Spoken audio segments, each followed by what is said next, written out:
Alrighty, I can see some people already in here. Hi everyone, how's it going? For those that don't know me, my name's Terry. I feel like most people kind of do by now. So I run a little business called Clever Fox Creative, and for those that don't know, I'm hosting these webinars once a month for free at the moment, just to give people a little bit of extra background on marketing or branding and websites, just to get a little bit of extra help in those areas and try and improve their business in any way that they can. So at the moment, you'll see at the bottom of your screen, we've got like some buttons. You should be able to hop on a chat. And I would love if anyone's on here to please introduce themselves in the chat, because you never know who else might need to use your services, and it can be a little bit of a community chat kind of thing going on. So yeah, I'd also love to see who's on here as well, so that we can have a bit of a chat throughout this whole thing. So let's get into it. So who's joining me today? It is the marvelous Alice Pennington. Hi, Gary, how are you? I'm amazing. How are you? I'm great. Very excited to be here. Hell yeah. So for those that don't know, Alice runs a graphic design branding agency called Paliant Design. She's an amazing designer, killer stuff, as well as just a great human being. And she's going to be blessing us with her knowledge today. So I'm so excited about that. And I've got my note taking ready so I can start learning some shit for myself, basically. I've already got people in the chat. So Holly's here. Hi, Holly. I was just talking about you naturally. So yeah, so as I mentioned, there is a little thing at the bottom of the screen for Q&A. So don't hold stuff until the end, please. Like if you think of a question as Alice is chatting through some stuff, please pop it in there. And as soon as we get to a point where we pause, we'll go over those questions together. If you want to ask anything anonymously, please feel free to put it in the chat and just send it directly to me, and we'll keep it to ourselves. That's totally fine. So I will allow Alice to take it away. Thank you, Alice. Thank you, Terry, so much. Great to be here. Now, yes, as you mentioned, I love interactivity. It's great to engage with people to really get the best out of the information, and I can always expand on areas. And sometimes if you need to interrupt, I have no issue with that because I can come back. Branding is such a hugely universal thing, and I'm only just really tipping the iceberg. So we'll get straight into it. Why great branding is so important. So I will just take over there we go. So Paliant Design. So my name is Alice, as Terry so lovely introduced me, and I run Paliant Design. I have been in the design industry for about a little over 20 years. I started out in advertising, where you hit the ground running, because that's what you do in little old Adelaide. You know, you pray for a job and you get your foot in the door, and it's what you do when you get your foot in the door that makes a difference, like anything in life, really. So I did advertising for a number of years, where I made studio manager, and we worked on massive brands, which was exciting and daunting all at once. But generally, branding is the same across all sizes of business. It doesn't matter. It depends on where you can throw your money at, but just be smarter about it. The foundation is still the same across anything. And so, yes, I moved to Sydney, and I started at a design studio, ran that for a couple of years, and then voila, decided to do it on my own, which was always a scary and daunting task. But at the end of the day, sometimes, well, being your own boss is awesome, and you have control over it, but also you can have control over the people that you work with. And Paliant Design is huge on having long-term relationships with some awesome people. You know, the branding is very much the people behind the brand. It's the values that they bring, and the delightfulness that they do bring in their personalities. That does come through branding. And generally speaking, seeing people shine and feel like their value is seen through their branding is exactly what the whole point of branding is. It is actually the value add to what you already fundamentally are and your foundations, and it just comes across in every visual element. So Paliant Design, we basically focus on better and more functional design across all digital and print material. Basically, from the get-go, we personalise the branding to you, and follow it through all the collateral, whether it's been logo design, brochures, packaging, signage, everything should be branded. If you are consistent with your branding and you become habitual with it, it becomes second nature. Second nature then becomes recognizable. People then, you've got your touch points, and therefore you are memorable. And you are memorable, but the thing is, people are so busy, so you need to be memorable a couple more times. But anyway, and we work with some fantastic brands. So I'll go a little bit into it, just to give you some, to legitimize where I'm coming from, I guess. So we have some massive clients, but we've also got some small clients. So as I said earlier, the foundation of branding does not change across anything. You have to, it's how deep you go in and where you want to take your brand is all personable. But yeah, we work, Wattle I've worked with for 13 years. We have worked with Business to Say, Patreedy, Fujitsu New Zealand, worked with them for 10 years. But then we also work with like Rams, we do, that's the local footy club. And we do their design work as for pro bono. And most importantly for me, Neuroendocrine Cancer Australia, we do pro bono work for them. And it is amazing to work with people that are just, as I said, wonderful people. And that's the, you know, the fundamental, what Paliant really is about, is working with great people and making them shine because they are just awesome. And branding is a big part of that. So that's a few people, small, large, medium, doesn't matter your size. We're happy to work with everybody. And consistency is key. And you'll hear that word. That's kind of the buzzword of the day, buzzword of pretty much everything. So what is branding? Boom. Where do we begin? Because everyone loves using that word branding. Oh, branding, branding, branding. Yes. What is it? So branding actually starts even before you get a graphic designer. I mean, when you name your business, that's where you start. Where your core values of branding is how the core values of your business is where the process of your branding starts. And therefore your visual or your projection or how you see your brand or your business, I'll call it business, where you see it going is very much your brand. So where your demographic. So a lot of times you use a marketing manager, or if you're small, you actually, you know, sit down and really break down what you are about, because branding is about showing your skills, your values, what you bring to your consumer through, for us as graphic designers, through your visual communication. So we bring your brand to a visual side of life, but there's a lot of content before you even get to a graphic designer. But I'm just going to focus on the graphic design today because, as I said, we could go on for a long time. So a very universal word.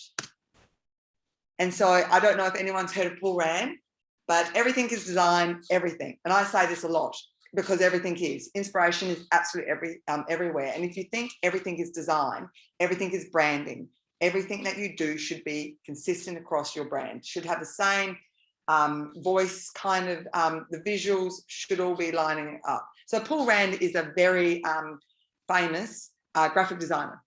So if you think of IBM, and that's showing probably my age, Westinghouse, that W is still around. And that was, I think, 1962, if my memory serves me, around that. And they still use a W to this day. Of course, that doesn't mean that branding doesn't change and over time progresses. But Paul is one of those designers that really brought it all together and became probably more the well-renowned ones, because as graphic designers, I mean, we're not really famous for being graphic designers, but Paul Rand, well, he is. And he's quite inspirational with just how he approaches everything. So, and just by that simple quote. So I'm going to go over the basics here, what design is. So the dictionary says a plan or drawing produced to show the look and function or workings of a building, garment or other object before it is made. Very basic. We like to do our, you know, every designer has their own creative little edge. And so Paliant's definition or line is design is problem solving. It is all bringing together different elements, and it's like puzzle pieces. How do you put it on a page, how it works? It's quite as simple as that. And we have a lot of fun problem solving because we want to bring you solutions. Oopsie, went a little fast. Communication, huge in what we do because we are all about visual communication. So the imparting or exchanging of information by speaking, writing, or using some other medium. For us, communication is educating, inspiring, and connecting people through visual means. Branding, the promotion of a particular product or company by means of advertising and distinctive design.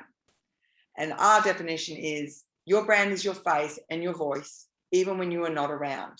That is the strength of branding. It's that when you leave the room, your brand is still there being represented. When you have a shop, your signage represents who you are, and all the points of contact represents the same story, and therefore just reiterates everything that you do and is a value add. It is all value add. If you use it correctly, value add. It can also go the other way.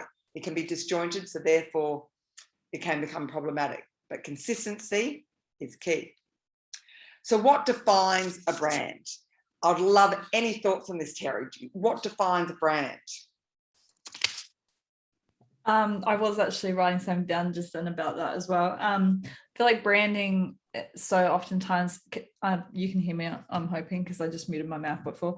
Branding is like, so oftentimes people think about what something looks like a logo, but it's like so much deeper. I feel like it's like basically how you make someone feel, right? It's the overall feeling. That's exactly right, because a brand, before you even get to the logo, as I mentioned earlier, is all the elements that lead up to that. Before you, the name, perfect example, a symbol. It's the story, the messaging, exactly what you're saying, what your values, the emotions, yes, feeling, attitude, the people that build your business, your reputation, whether you're a startup or you're rebranding, your reputation is also how you're represented. So all of these, and tone of voice, it's all those things that you need to decide on how you're going to be viewed out into the real world, because that's before you even get to that point. So, because I'm just going to do a couple of examples now of really well-renowned. I'm using really well-renowned because I could use some small group of things, but I'm trying to get a universal approach to branding so that there's a bit more understanding of it and how you can then bring it to your own brand. So Arnott's, everyone knows Arnott's. You can think of nostalgic. I look at that brand and I think, oh, Bickies. My grandma sitting down having a Bicky and cup of tea. And so that's exactly what it is. It is that feeling of family nostalgia. Obviously it has some really chocolate yumminess, but we all have that emotive feeling. That's what the whole idea of Arnott's, that brand, brings, because it's got a reputation of bringing people together through delicious biscuits, family assortments. Oh my goodness. And then we have this one. God, who doesn't know what this one is? Exactly. It's an attitude though. Nike brings an attitude of just do it. So visually, it doesn't say just do it. Obviously, there's all these elements that surround it to create that story, but it brings attitude towards it. It's just a different way of bringing a brand to life, and it is attitude that everyone is a sportsman. Everyone can do it. So it's all inclusive. And then we've got a color. Who would have thought a color, just a simple block color, could have such a powerful presence? And we all know Tiffany. And that's the color teal blue. Seriously, you see that and you're like, oh, could be Tiffany's. And then we just straight away know the whole backstory. Obviously these brands are really massive and they've spent a lot of money, but might I add, they have spent a lot of money and they've done it so strategically. So it's not like, oh, throw money at it. These are very big brands that have been consistent, most importantly, consistent across the brand itself. And then a good old Aussie favourite, Weet-Bix. Every time I see this, I think Weet-Bix kids are Aussie kids. And that's the messaging. So straight away, their tagline is what makes them memorable. So as you can see, just by these 4 simple examples, you can see how each of them have just used a different approach to their branding and have just as effectively. And you just automatically know it because they consistently repeat their messaging. And these are elements of brands, as we were talking about earlier, before you even get to the actual visual side of things, on how do you want your personality? What's the business personality? What kind of voice? The promises that you're giving, and they're promises, these can all change with your branding. It's having the foundations there to enable those little tweaks of messaging. So everything's foundational, really. And you really should be looking at all elements. They might not be necessarily needed for you, but you should consider all of them just for your own thoughts and different perspective on how you see your brand or how you see your business projected to the world. So then how are these brand elements used? So if you think your brand is your face and your voice when you're not around, how do you visually represent this? So you know you've got your business name. What other things do you think would be used to represent your brand? Any ideas, Terry? Seeing as you're my interactor. Feel free to put some ideas in the chat also, folks, and I'll read them out as we're doing some stuff. Oh, that's so much. There's so many things. I guess obviously your logo is probably the one that everyone thinks about the most. Messaging is everything, I think. Because the logo can mean almost nothing. For example, Nike. Yes. It can mean nothing, but like it's the culmination of all the things. That's exactly right. And also even the logo itself, people are like, it means nothing, but it's also got energy behind it. It feels like, woof. Yeah. It's, in a sense, if you kind of look at your logo as kind of your face shot, that's kind of what it does. If you really break it down, it's a graphic element. And I saw that Betty and Holly said color. Nope. Even if your logo is not on it, like on the reverse side, but you've used those elements and your typography, the way that you use your imagery and your interaction with that, there are so many ways of manipulating it so that it represents you, and then you just do the same, but you just adjust it so it works for the space that you're working with. Because obviously your signage, you're going to have a different approach. Yeah. But you're all right. Seriously, it's everything. As Paul Rand says, everything is design. Everything. So you design your voice to be across everything. And your voice in this case is a visual voice. So it speaks to you. I mean, visually things speak to you. So use it to your advantage. There is really no limitations to what you can put your branding on. And in fact, the more that you're consistent and small things, really, it's the touch points. That repetition of consistency is really how we're memorable, because you leave your business card. And I had this conversation actually, so I digress a little, about digital business cards. And I might be against the grain, but I look at it as a visual thing. So people are like, yeah, these branding, it's great. We can just tap our phone. Excellent. But then where's your visual cues to continually repeat to the touch points for people for your brand? So you give your business card and everyone, but they're so old school. Yeah, but guess what? You give them to them and they put them in their pocket. And they might not remember you. They might. It is what it is. They might remember you that night and then they can't remember, or they'll look you up or so forth. But if it's in their pocket and they clean out their pockets and they put it on their desk, they see your business card. Oh, what's this? And they put it on their desk and they leave it there. And then it comes out and it's on their desk. And they then go, oh, it's that person I met. And then they can look you up because they've got the details.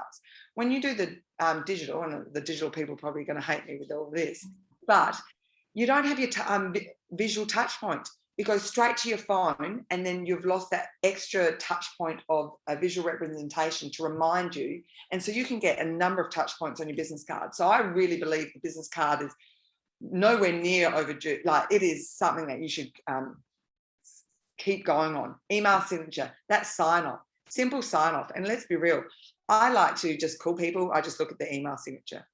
When I'm calling them or anything, and I like to click on them or go to their website and I'll use their email signature for that. So also using a block image is fine.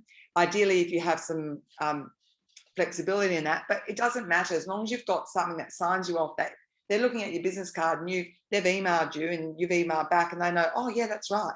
Or they look at your business card and they go to your website and they can see that they match. And so they know they're in the right spot. But anyway, I digress and I could go on a long time for this. However, your time is very important. I will continue on this lovely realm of branding because I do get very excited, as you can tell. Can I add something to that quickly as well? Oh, just the business cards. Invest in the stock of them, please, because it's like if you get the cheap bendy ones versus when you touch something it's got velvet to it and you're just like, ooh, and then you're more likely to keep it as well, like the person that you're giving it to. 100%. And also tactile. We are tactile people. So again, your touch points, you've got your visual sensations of, wow, this is amazing. and then people have got another sense taken into. So again, your touch points is represented so much more effectively. And I know that bad business cards, and I often get the, don't look at my business card, but I'm going to give it to you. I'm thinking, God, if you're standing here not doing, passing your business card with confidence, then maybe you should be re-looking at that, because everyone goes, I just got cheaply done at Vistaprint. It's like, well, then if you just got them cheaply done, why did you do it if that's what you're going to present your business like? Like an extra part of it, value. Yeah. But you're already giving yourself, you're already apologizing for your brand. So therefore, I'd be really looking at how, spending an extra $50 can be massive in the approach, and also where you're proud of it. And really that pride in your business is invaluable. $50 in the big scheme of things is nothing. Percentage wise, if it means that you're presenting it with confidence, that's what branding's about. Being confident behind your brand becomes a value add. Take that away and you're already dismissing, and you're losing that professionalism of, no, this is my brand, I am good at what I do. Whereas if you're handling it without that, it doesn't matter if you're good at what you do. Your whole body language is telling another story. So really also etiquette, body language goes all hand in hand. And so a strong brand, let's be real, is undeniable. And we'll go through why are they undeniable. People know who you are. Really, that's what a strong brand, like it, you know who you are. They trust you. So your brand, the word brand or your logo or what was represented in your brand comes with so much powerful storytelling tools. And by looking at it, you've got value, your skill set, they believe in what you're selling, and they go straight away. So you can go, I'm going to a Mac store, you know what you're getting, it's undeniable. But there's more to it. So when you're looking at your brand, what made you buy from them? What were the elements that made you? Was it because you liked their branding, you felt like that they spent time on it, or even the subconscious? Because usually people don't really know in the visual sense of why they trust the brand. But the thing is, if they know who they are, it's that trust. So it's familiarity. It's like when there's a familiar face in a school, a group of people you don't know. Oh, there, I can speak to you. And then all is okay. You look into brands, same way. I don't know these. And it might not be better, but I really rely on it. So I know that I know what I'm getting there. So then maybe ask yourself these things. And then looking at the strong brands that make you buy what they sell, product, service, doesn't matter what it is. What are the elements that you see or maybe can apply to your own brand? And do you have a disconnect, or where are your connection points and where's your disconnect? Do people believe what you're selling? Is it your tagline? Is it because if you put your material down on a table, they don't look the same? Your colors are changing. There's so many things that you could be missing because you haven't done an overall look at it. And so then with that, bridge your gap, find out. And then, as I said, are you consistent? It's the hardest thing to do. It's the easiest statement, hardest thing to stay consistent, because you forget. And that's why you always refer to something that you've done before, and you keep it in your peripheral vision. Seriously. People forget what they did last time, and then they go, oh, I think it was like this. But we're visual, but we can't remember photographic memory. But then you do know touch points and what brings it to that consistency. Oh, I get very excited. Why are you not working? So, strong brands, as we mentioned earlier, you know what you are getting. So here are a couple of examples. So we all know what this is. The Golden Arches, Macca's, which has actually been renamed in Australia only, Macca's. You know what you're getting. Let's be real. You're not going to go there for a salad or a delicious, robust salad. You're going there for a cheap meal that is fast food. And so it's undeniable. Yes, just because a trusted brand doesn't need to be a healthy brand. A trusted brand is exactly what you know you're going to get. So you know you're going to Macca's for a burger. You're going to get fries. They're going to try and upsell you. You know all of this. They are consistent and they're strong, massive brand.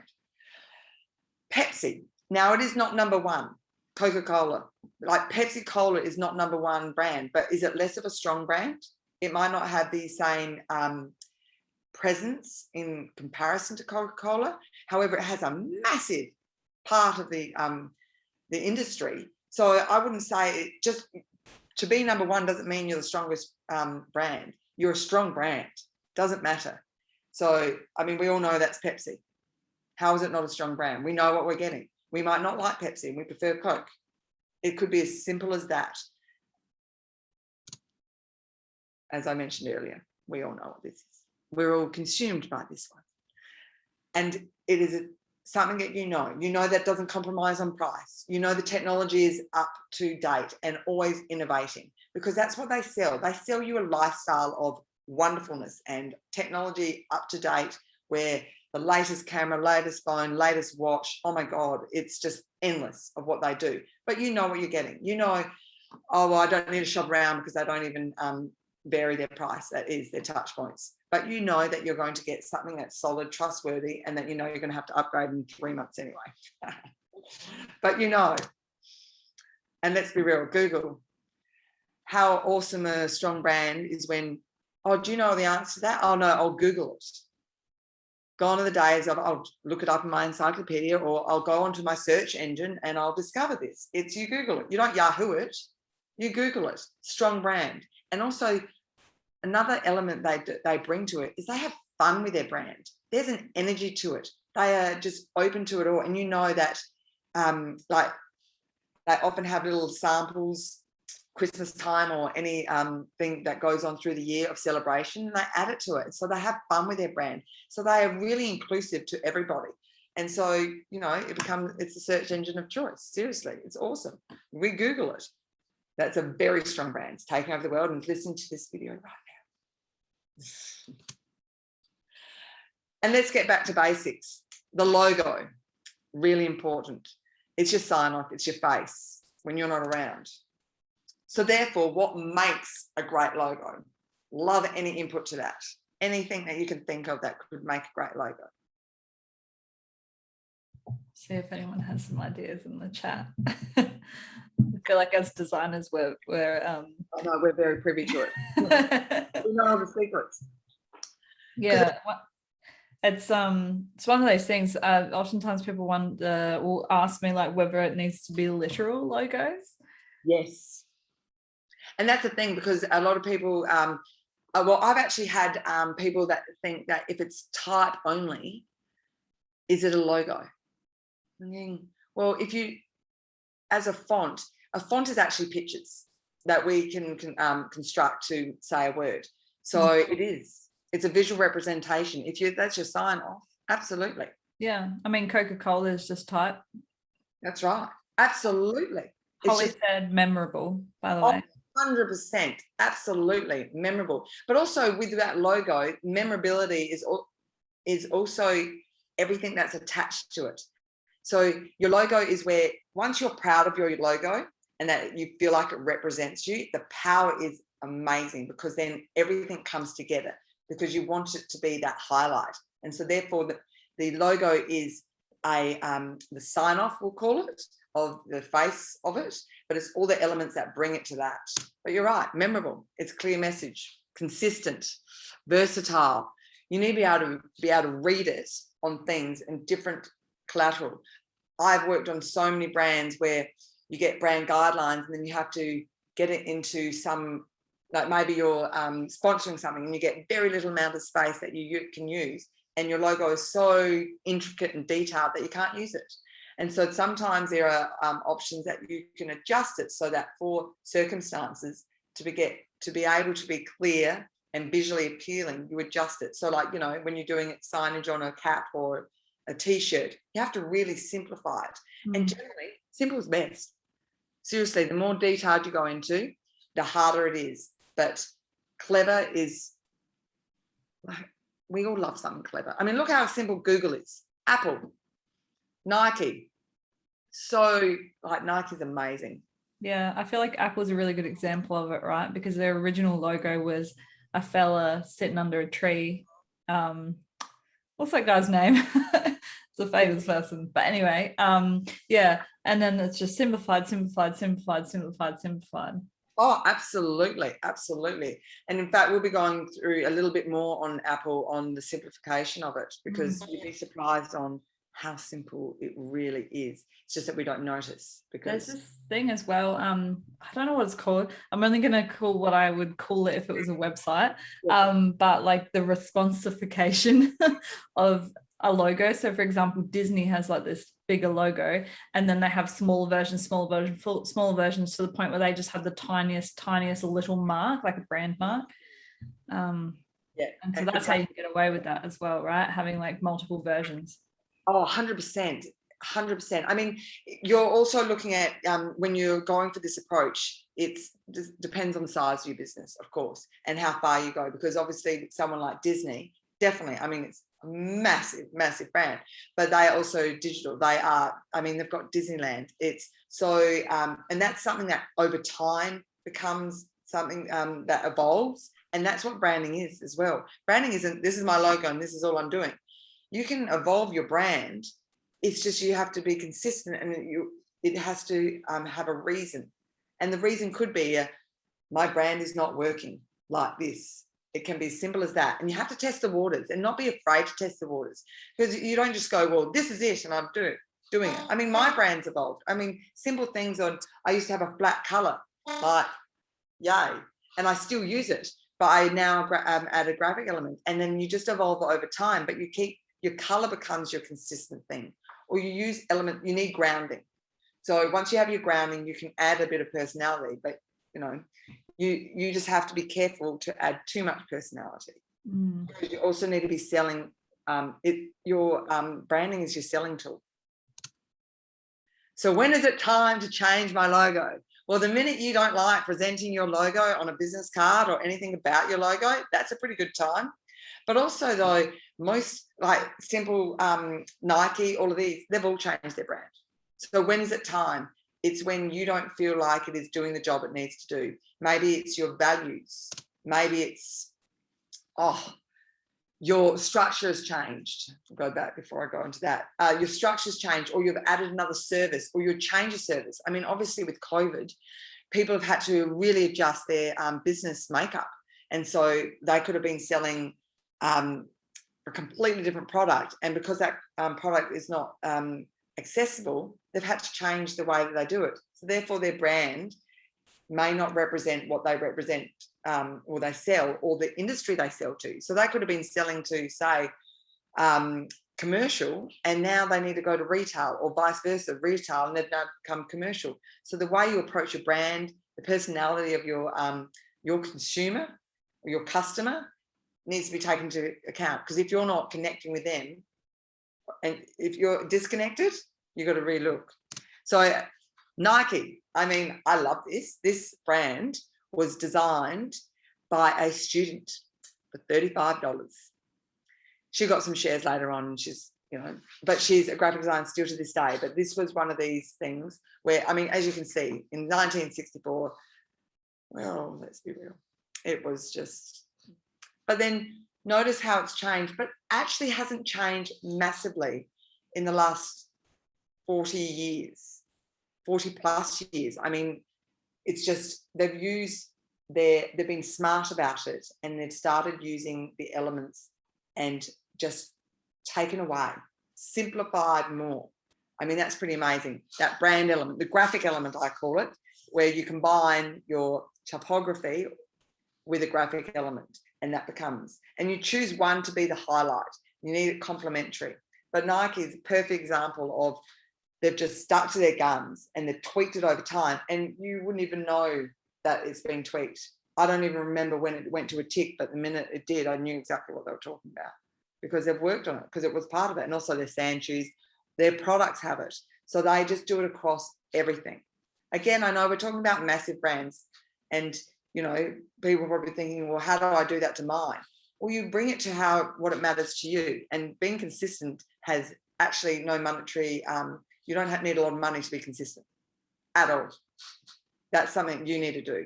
That's you bringing your own value and being onto your brand. Simple thing, actually most valuable, is not costly at all, although being inconsistent is costly. Look at this. Speaking of Apple, Look how simple it has been besides 1976. We're forgiving in those eras, but you know, that's where it's like you could see they knew now what they needed. You know, the decision of the map, just simplifying, bring back the detail. And that has not changed. How it's been depicted, how it's been interacted with, because I mean, Mac is amazing in the sense of, or Apple, sorry, they are they're leaders in innovation in design for technology, but also design for visual branding. They do lead in many ways. And so it becomes a theme. I mean, you know, the shadowing, I remember, yes, back then, the shadowing, and then everything that came out in design and advertising and design, collateral, had the shadowing and, you know, the effects. And then obviously with web, very much so, that little, you know, 2001, the little shiny bit, to then 2007 where it's a little bit more flat and a little bit more, and then 2013, let's just bring it back to basics like 98, but not have as harsh, and like it shows color difference. It's just amazing. I find this is very interesting to me, and people don't even know that it's changed because it just becomes so natural development, because I haven't reinvented the wheel. Now I'm talking with Wattle only because I have been working with them for 13 years, and I've been very much involved in pretty much the entirety of this whole process. So Wattle, oh, it's in a black box. Oh my God, as a designer, that shouldn't be in a black box. But anyway, that's on packaging. That is still on some packaging, because that just, in some brands, you've got to kind of look at it where the money value is. So that Wattle, back in, I couldn't even give you the years because it was for a very long time, and it changed to the same font and slight adjustment, and it actually is a typographical font, and it's how it's been treated in the lockups is all that has changed. So for the last, this I'll go with 13 years, how it's changed, and it's changed a lot because it's become part of Solver and Granite, which I don't know if you're familiar, would definitely be involved with Solver, because Solver Paints is huge in South Australia.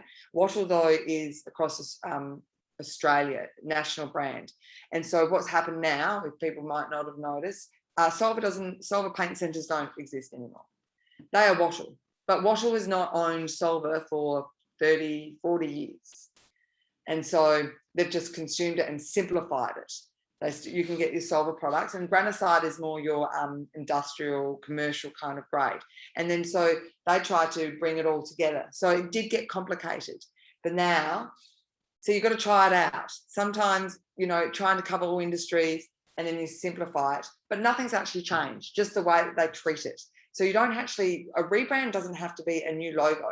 It could be just the treatment of how you place it on a page, because also, like say the lockup, you can't see me pointing at it, the lockup of the third one in became very problematic, because when you're in advertising and you're doing a magazine ad and then you're in the spine, you've got to leave like a 20 mil or 30 mil gap and then have copy safe area. So then all of a sudden you've got this big blue strip that no one accounted for, and then things come up. And so that's when you start going, okay, does this work anymore? And why isn't it working? Because sometimes it just actually came up quite a bit. So it became a frustrating process, but you still have to deal with that. And so therefore, sometimes the organic development of a logo is because of the material that you put it on. It can be as simple as that, but you don't have to reinvent the wheel. You just have to look at how you put it on the page. Again, consistency. Let's be real. Brand consistency is my favorite thing. And it is just it and a bit. Consistency is what transforms average into excellence. I mean, that's in life, in business, in branding, everything. Consistency is the key to pretty much everything. You don't have to be the best at what you do, but if you're consistent, you're already stronger in your presence than someone that might be really good and they do it really good once or twice, but they don't hold that consistency, because there's no reliability with that either. Consistency creates that trust, reliability, and it becomes something that's far bigger than what it really is. And we all love Tony Robbins. He's a good man. So brand consistency. Yes, it starts from the beginning. So here's a little breakdown on how it works. Your logo. You have your logo. You bring it into your brand guidelines. So your brand guidelines don't have to be that intricate, but brand guidelines is great for what does your logo look like as your primary, and then a secondary, and then maybe you have a 2.5 mil, like subject to these situations, because you know you're going to use it.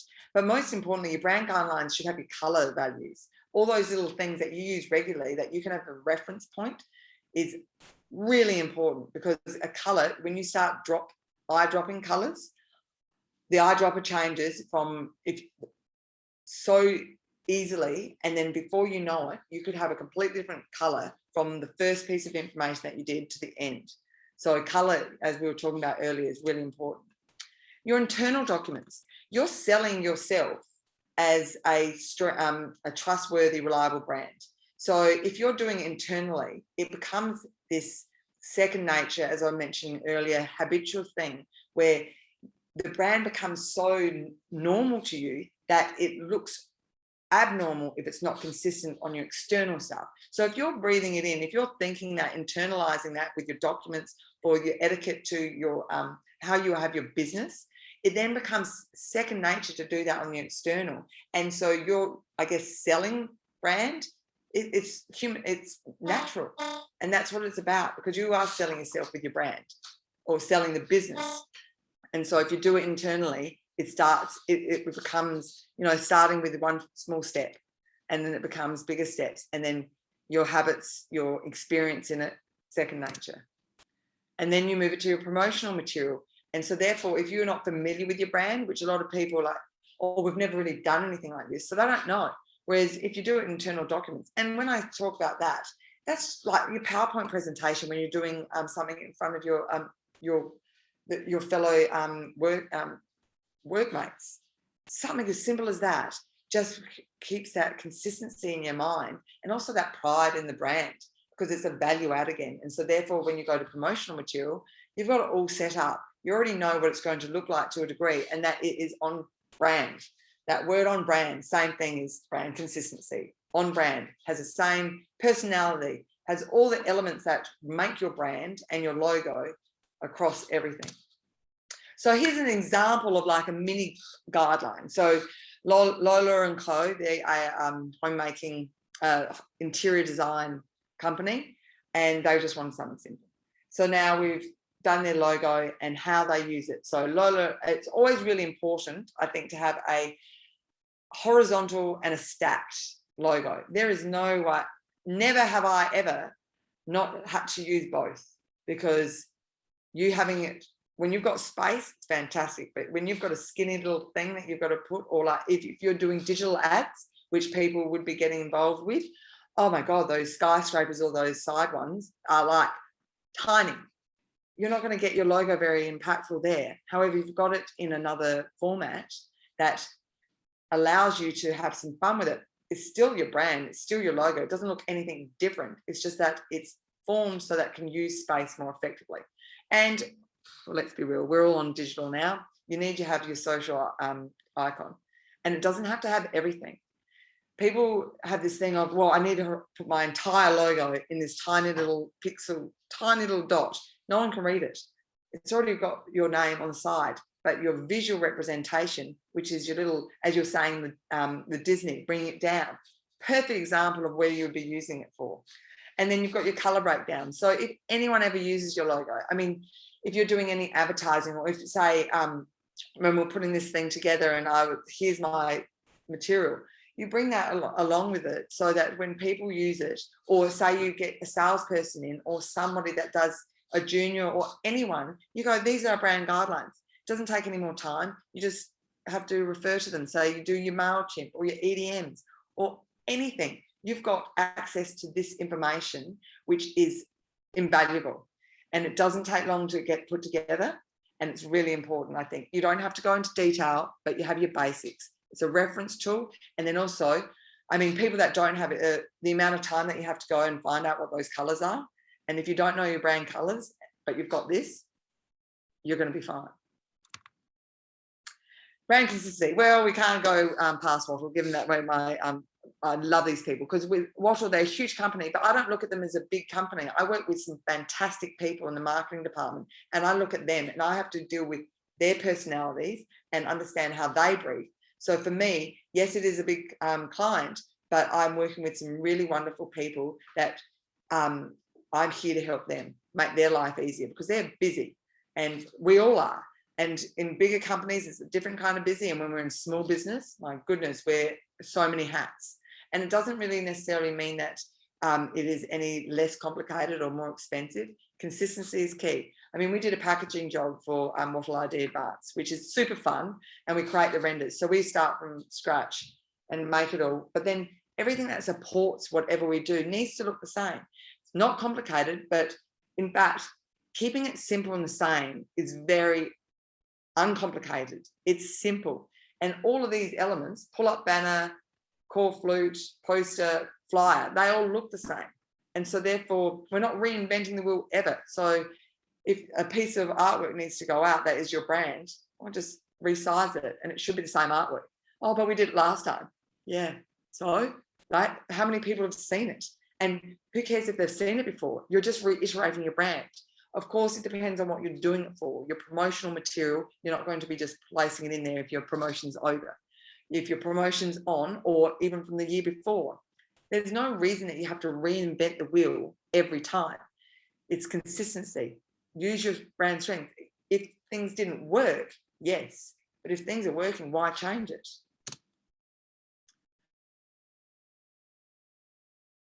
They've used different ways of interacting their logo. So they don't, I mean, again, Nike's a massive brand, but the feel across all their collateral is the same.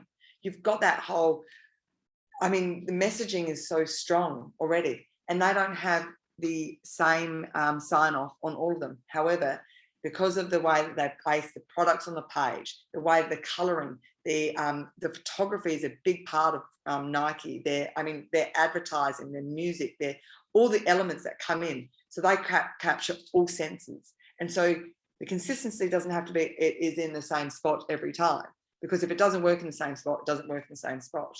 But you can use something and you can interact it. So like even when you're using your tagline, you've got logos that have taglines, and yes, there's a space for it. However, I'm a big fan of separating the tagline from the logo in circumstances. So it's kind of like a little sign off, and it becomes more impactful because you're like, this is who I am. And by the way, you know, just do it. You know, that's awesome. I think anyway. I think a lot of things are awesome. I get very excited. So, oh my goodness, Mac, let's be real. There is not a logo on some of these, but you know it's Mac. The product placement, the way that they do it, they keep it clean. And also they take over the world and they completely consume our visual, our lives. So we know it.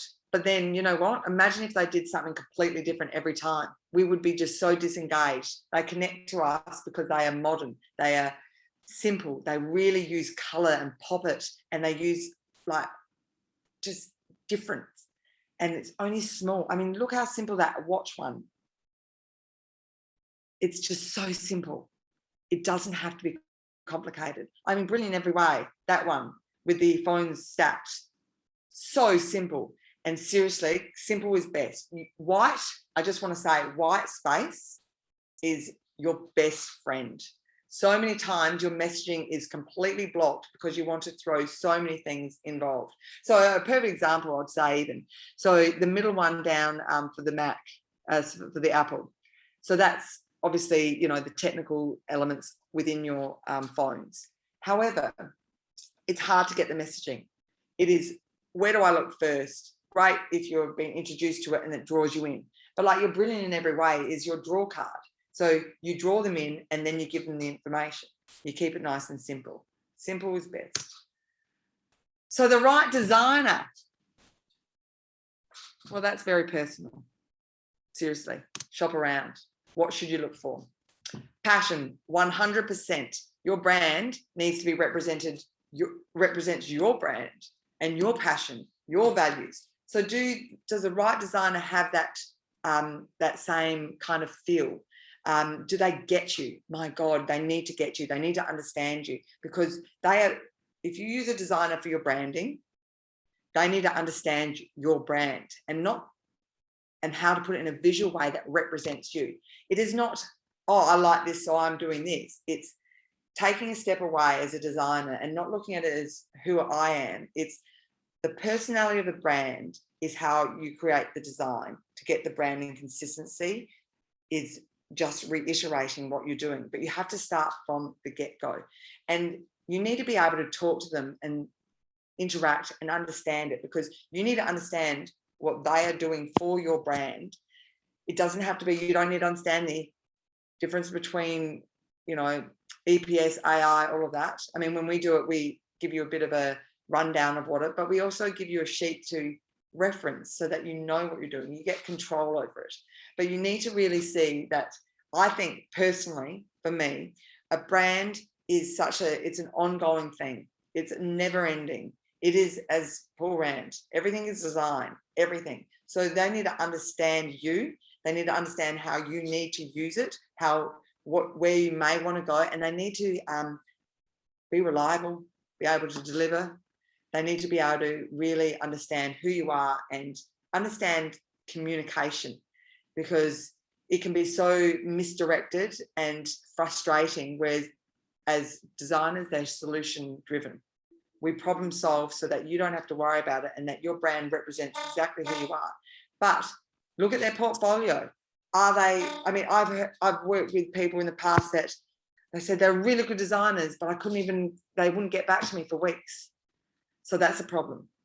Great if they're a graphic designer and they're really good, but doesn't really mean anything, because you don't have to have the best designer. You need to have a consistent designer that you know what you're getting, but you need to also be very happy with what you're getting. Very important. So I'll just give you a little rundown of Paliant Design, which I already have. Oh, I'm nearly running out of time. Well, you know, I'll go very quickly because I do know your time is very valuable. We do everything, but then this is what you should look at for every designer. This is not, I'm going to give you a sample of this is who we are, but you should be looking at it, everyone. We do logo and branding, but do they do advertising? Whether they do or not, generally speaking, advertising can be misconstrued.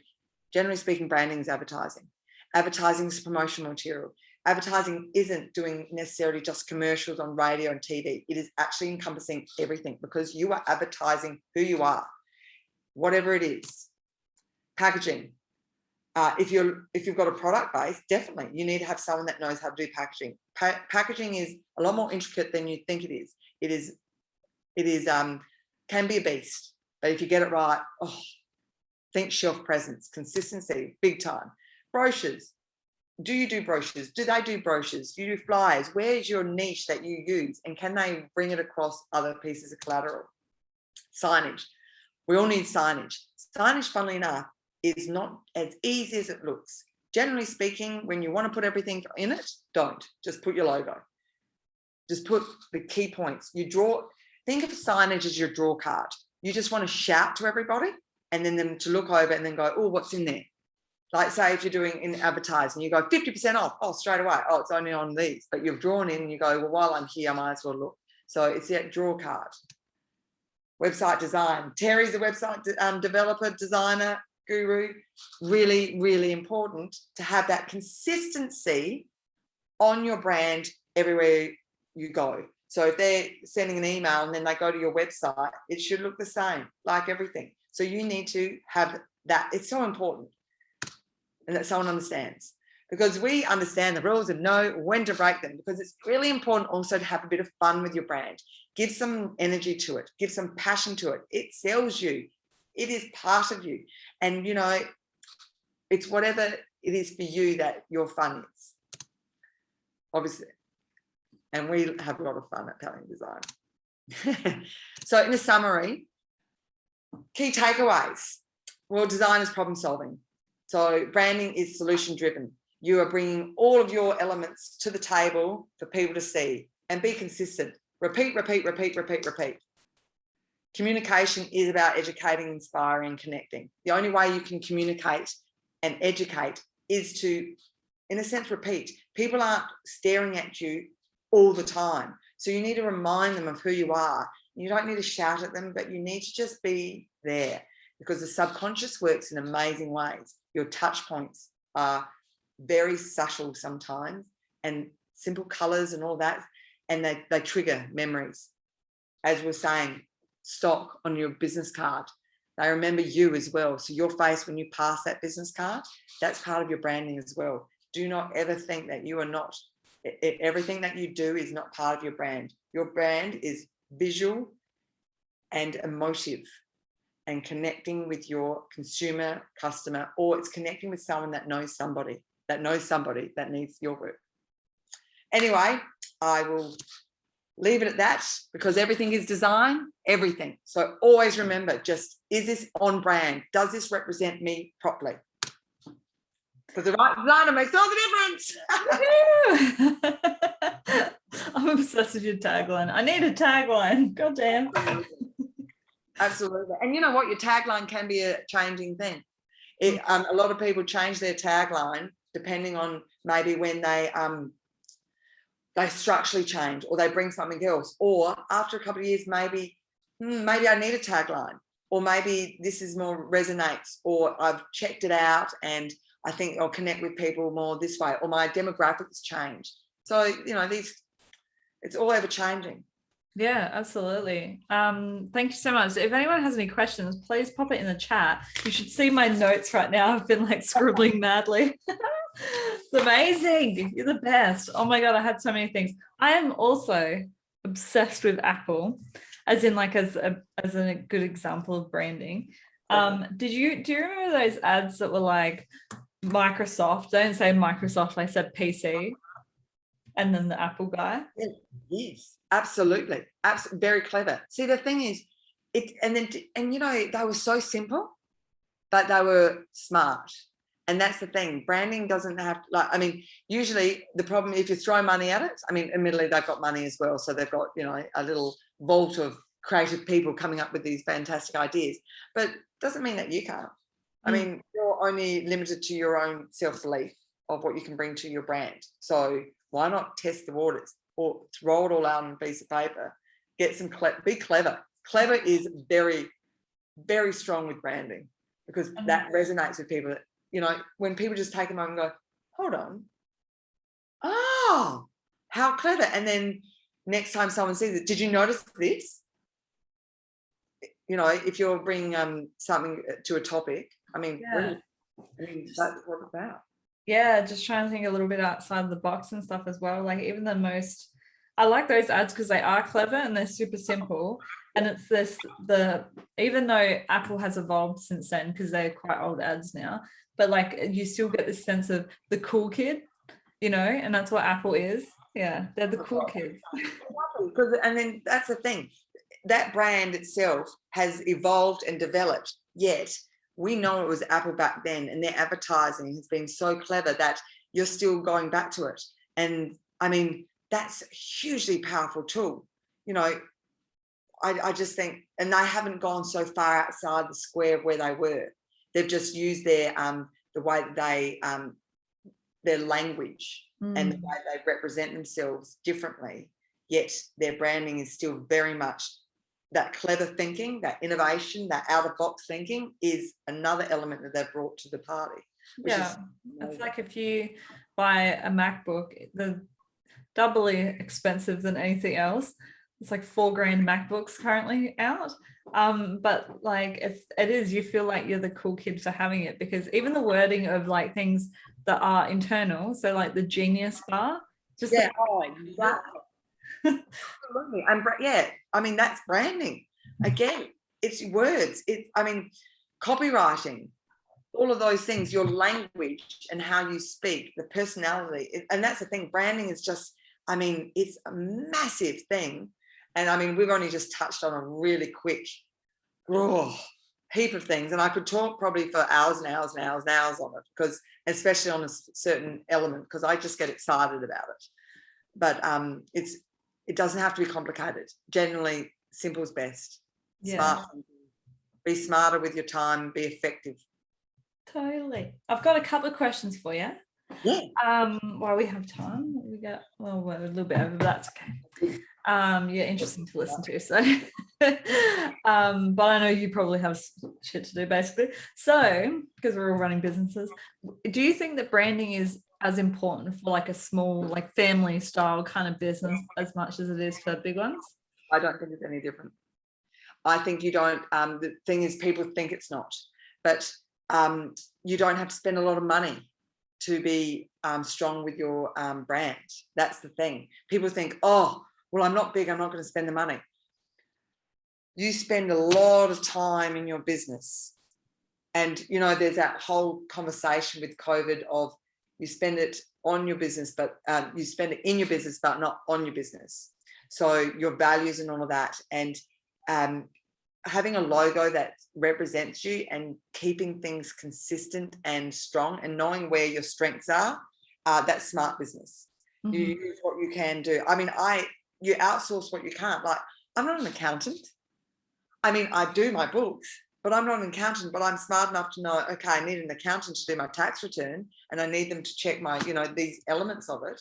So I would, I think in small business, you choose wisely on your designer, on if they resonate with you and then what you need, and they can guide you. Because I've worked with small businesses and for us, we give them power back in their hands because they don't have the budgets to do that. So we can set up things like in Canva that they can, like for their socials, that they can populate, and so that they can try and, I mean, you can't control once they get their hands on it, but then at least you're giving them the tools to start, because it's better than them going, oh, I don't know, and they're not doing anything. And I think ever more important now with COVID that your brand is you. So if you're not proud to put it in front of people, because usually go, I just put it together, or my daughter got on the computer and did it. And if you're proud of it, then that's really the main thing. You've got to have the value add is really how you present yourself. And if you know, if it represents you and you stand proud, then that's your brand.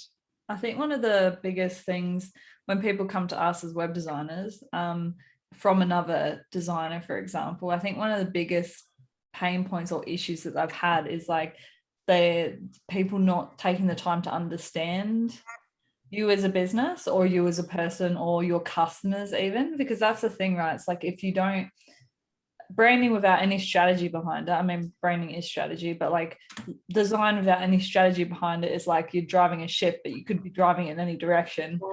Absolutely. Like who's your target market? I mean, I wouldn't be doing like what I do say for a commercial client versus a retail client, hugely different. But then even that, it goes more deeper.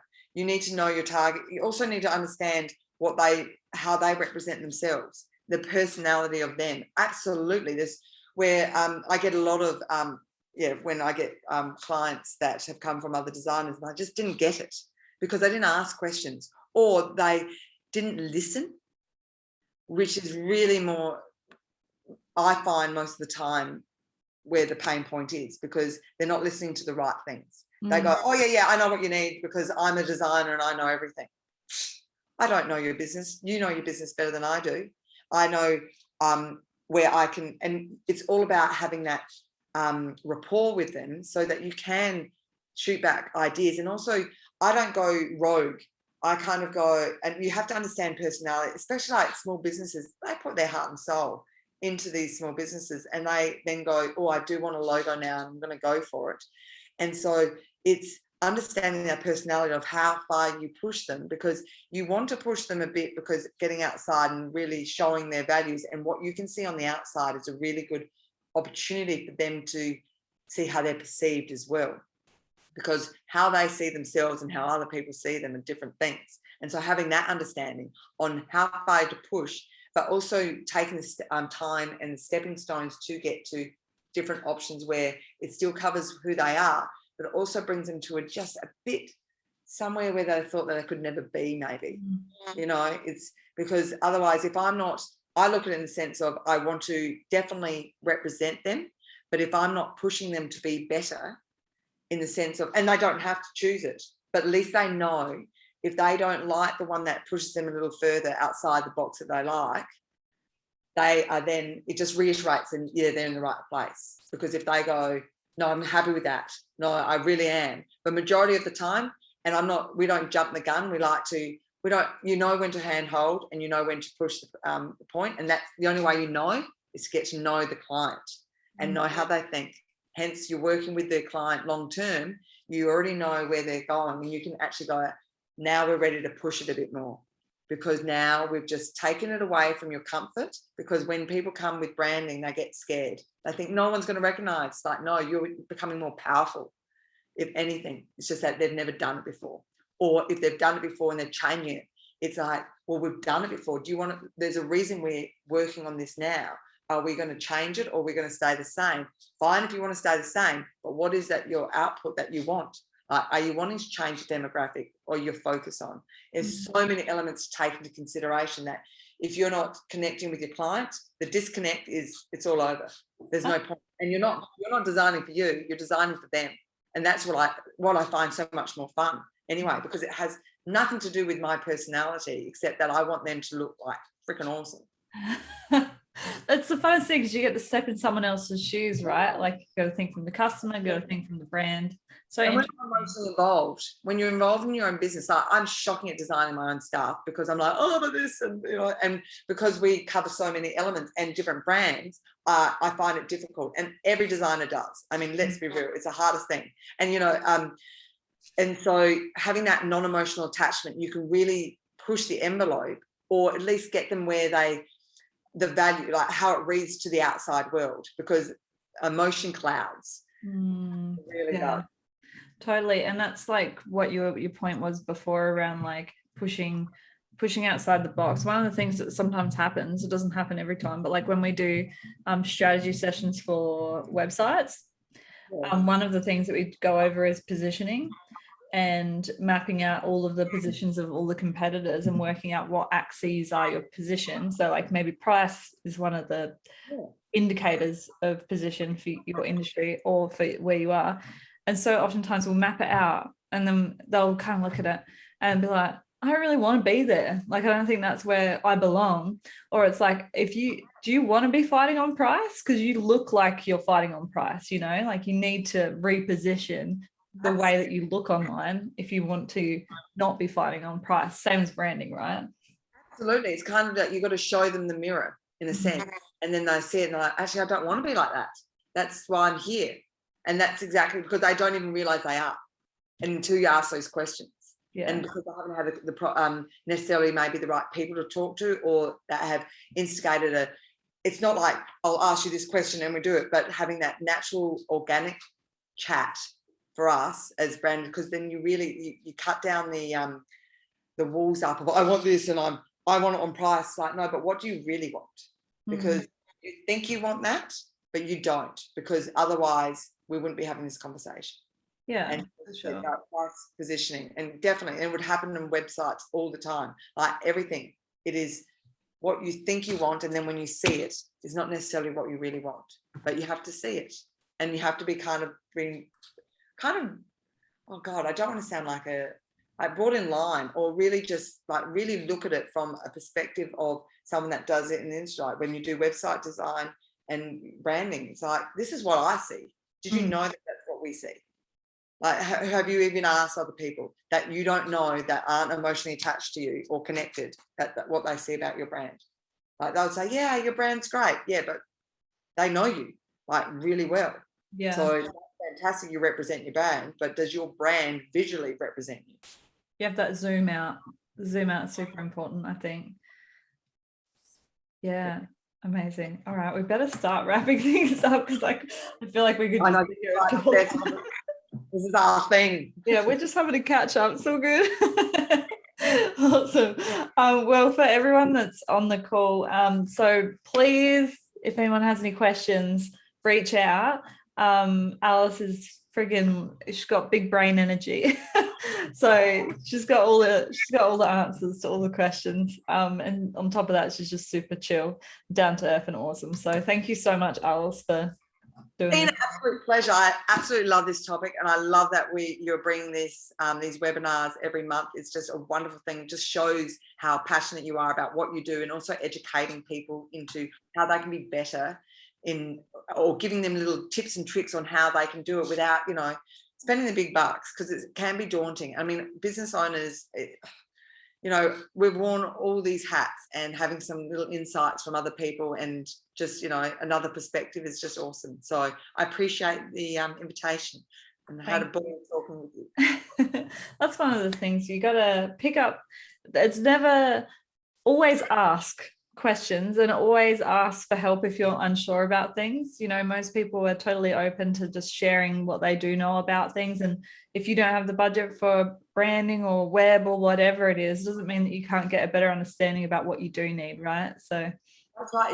You think smarter and more effectively and efficiently. It doesn't mean big bucks. It actually just means smart choices. Totally awesome. All right, so I've got the contact details. We will send you out an email as well with the recording of this, and Alice is very kindly giving us a one-page summary of what she's gone over so that you can revisit a lot of these things and those questions and stuff as well. So super appreciate that, Alice. Thank you so much. Pleasure. And thanks to all the wicked legends who donated a part of the registration to Scarlet Foundation. If you haven't checked them out before, do so. They provide support for families and people suffering with mental illness. So they're doing really awesome stuff. So it's nice to be able to kind of give back a little bit through these webinars as well, and keep up to date on the next one. Last one of the year is Holly Latham, who is currently on the call as well. Ooh. Copywriter queen. Copywriting queen. So what you've just learned about is branding. We can then take that and talk about messaging and how to implement that. Absolutely. Yes, there's so many elements to it, but you know what? You use the right people, surround yourself with the right people. The world's the limit. 100%. Awesome. All right. Thank you, everyone, for your time, for taking time out of your day. Thank you, Alice, for taking time out of your day. And hopefully everyone got some value out of this. I'm sure that they did, because I did. I'm going to have to review all my notes. So thank you so much. Have a beautiful day, and I'll see everyone next time. Bye. Bye.